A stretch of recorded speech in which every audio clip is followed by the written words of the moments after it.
તો આ ખરા અર્થમાં જોયે તો આ માતાજી સિકોતર શું ખબર મને અહીંયા લાવી હોય અને આ સિકોતર મારા મોઢેથી બોલાવવા માંગતી હોય એટલે ખાસ બધાને મારે કહેવાનું કે શાકભાજીમાં જેટલી દવા છટાય છે ને એટલી કોઈ ઔષધિમાં કે એટલા કોઈ ઝાડમાં દવા નથી છટાતી. શાકભાજીમાં એટલી બધી દવા છટાય છે અને ગુજરાતની અંદર ખાસ કરીને સૌરાષ્ટ્રમાં કેન્સરના દર્દીઓ એટલા બધા છે આ દવા વાળું ખાય છે એટલે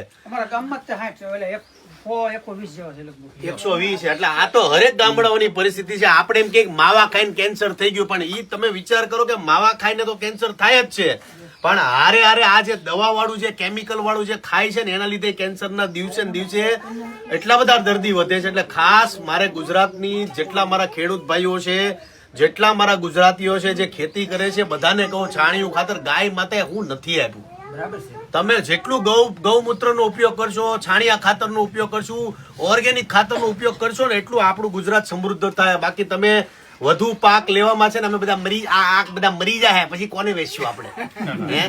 આ બધા મરી જાય પછી ક્યાં શાક વેચશું આપણે?